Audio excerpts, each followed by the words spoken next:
Alright, so sad to say I just had my last shower in the camper until sometime next year when I can de-winterize again. So the first thing I had to do was unhook this shower hose here from the hot water unit just to drain the water out of this thing. So the shower head hose that was attached under here, I unhooked that, and then there's a hose under the taps here. That went all the way up to the unit as well. Right here. That got unhooked, and all the water is drained out of this thing. I'm not going to unhook the propane hose because there's really no need to do that. The propane hose just goes outside. So the next thing to do really is just give the shower a really good cleaning, since it won't be used again probably until April or May of next year. So just give the shower a really good cleaning, give the sinks a really good cleaning, since no more water is going to be entering the drains until next year. I also replace the shower curtains each year. This was one shower curtain, and I cut it in half, and it fits perfectly. The length of it just fits perfectly across this shower. So I'll throw this half out, and then I have the other half stored away somewhere, which I'll put up next year, and it'll be basically like a brand new shower curtain. So I get 2 uses out of 1 shower curtain. I guess that's a plus of having a really small shower. So now that all the shower items have been removed, I'm going to go ahead and spray this shower down, give it a really good cleaning, since this is pretty much the last time I'll be able to run any water in here. And I'll do the same thing for the sinks. Just give it a really good cleaning.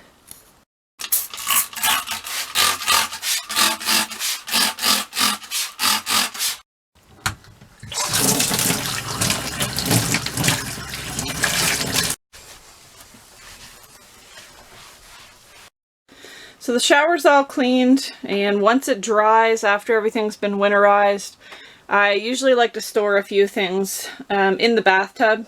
It's not getting used all winter, so I just go ahead and store a few things there. Since, you know, campers are quite small and storage is limited.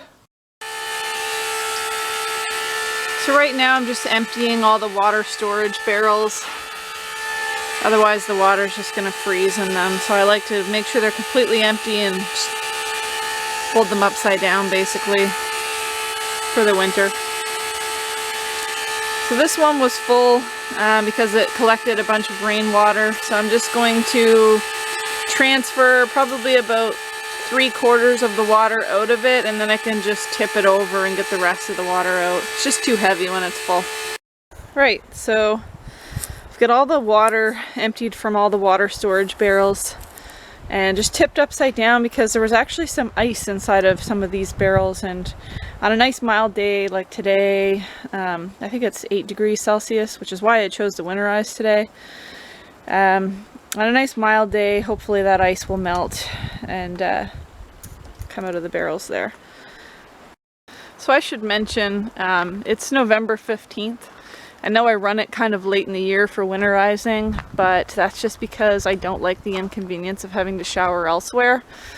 We have had some evenings where it was below freezing, so I do push it a little bit. Last year I think I winterized December 3rd, something like that.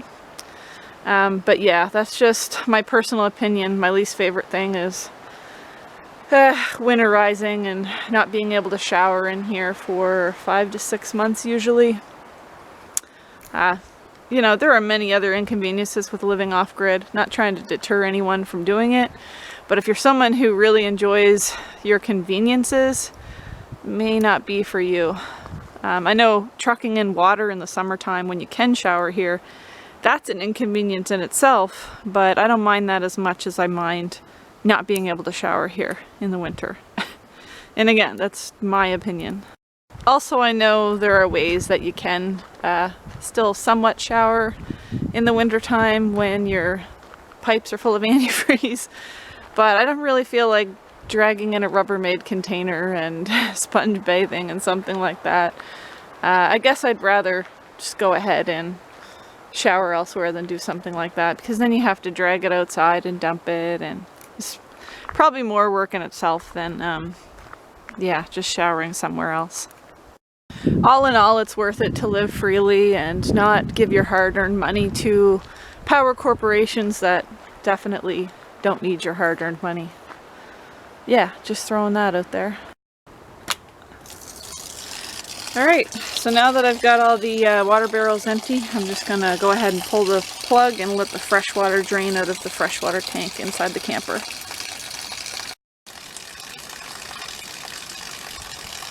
So another thing with winterizing, this window is at the back of the camper and it's right above the bed. So that window is usually pretty drafty, and each winter I go ahead and stick some Reflectix in that window. And that's really the only window I do that to.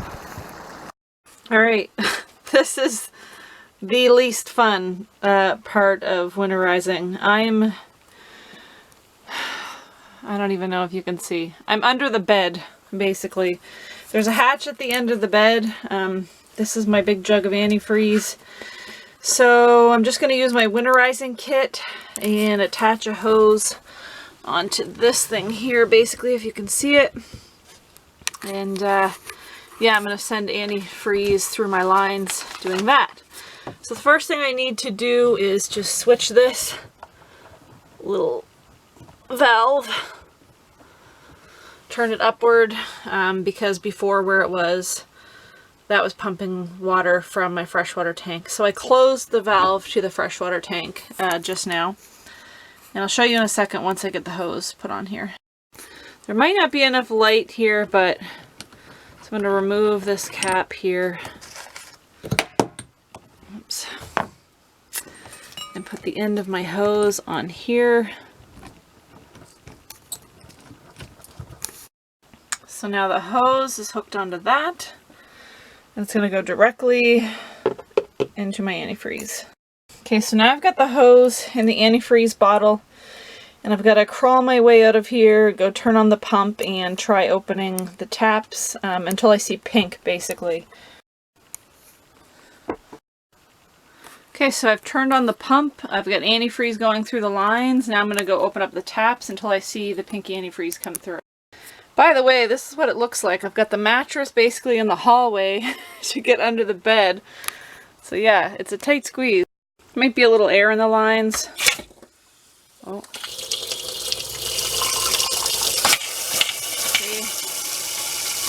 Now we've got pink antifreeze. So as soon as you see pink, you can shut it off. So I go around and do this with every tap. That's why I use such a big jug of antifreeze. Air in the line. Pink. Okay. The other one. It's pink. Shut it off.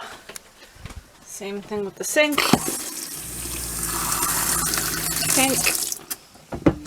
The other tap, pink. Okay, so when I was doing that, I went ahead and left the gray tank valve open just to get the remainder of the water and everything out of there. And I also caught some of the antifreeze. I shut the gray valve now because it's just all antifreeze, and now I'm going to go ahead and fill the P-traps with antifreeze as well.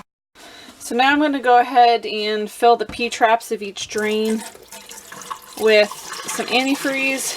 They say to use about a cup. I just kind of eyeball it.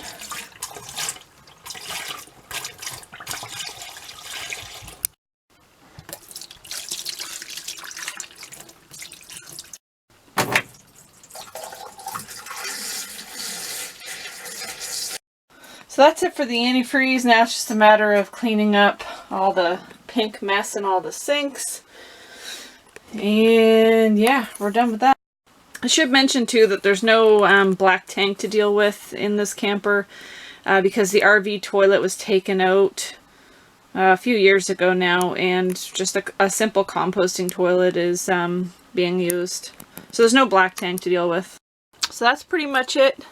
I went ahead and removed the hose from the antifreeze bottle since I was done everything. put the cap back on here. So this is the winterizing kit that I was talking about before. There's an opening here that goes to the fresh tank, an opening here that goes to the pump, and this right here, right now it's just a stopper. But for winterizing, I take this off, put the hose on it, and then antifreeze basically goes directly into that, in through here, and in through all the water lines, like I showed earlier. And this valve here is pointed upwards just to prevent any antifreeze from entering the fresh tank. I also didn't have to do anything here with the hot water heater. I know it's a mess under here. I've got pieces of wood and everything else, wires from the pump. But I didn't have to do anything with the hot water tank because I'm not using it. It's been drained, the valve is closed off, so no water goes through the tank anyway. Because rather than using that, there's the tankless water heater. So basically that hot water tank is just sitting under there and not being used.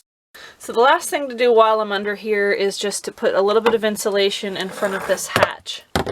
Whoops. So that hatch goes directly to the outside, and without a little bit of insulation in front of it, sometimes when it's really cold, you can feel a draft coming through and up underneath the bed. So I'm going to go ahead and just insulate that a little bit.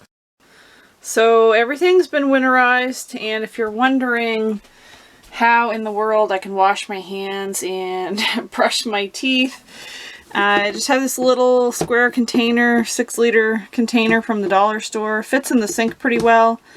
And just basically one of these, what do you call them? Drink dispenser, I guess. Anyway, it's a Canadian Tire purchase, 12 bucks. A couple years ago, I think now.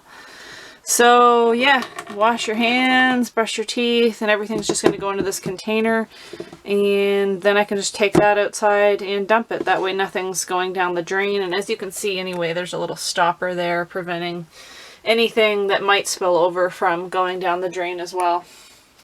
As far as dishes go, sorry for the dirty dishes, haven't had time to do them yet. I can just go ahead and boil water in a pot.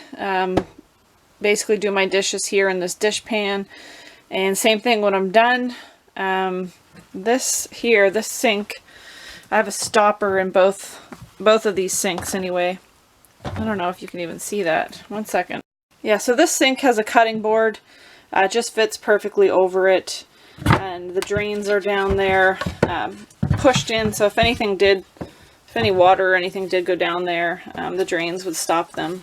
Or the drain plugs, I'm sorry, would stop them from going down the drain.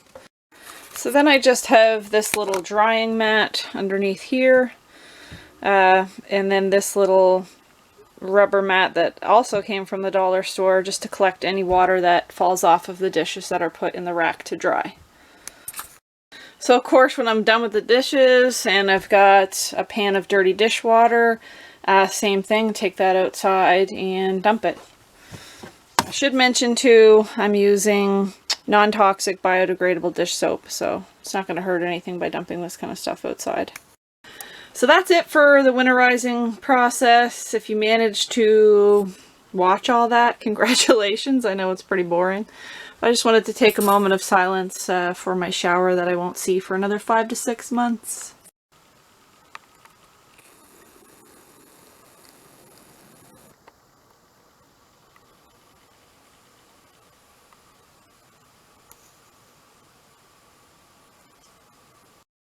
One last thing that I had totally forgotten about earlier was to close the vent up in the ceiling of the bathroom.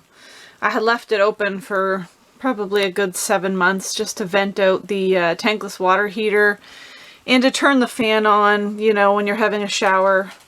So I went ahead and closed it up and put one of these things in there. You can get them at any RV place or any hardware store that might have an RV section.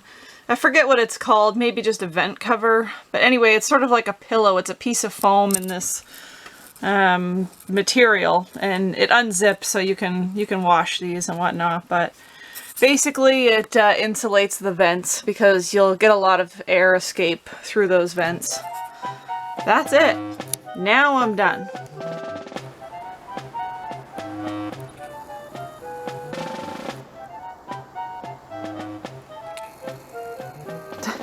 Somebody looks happy.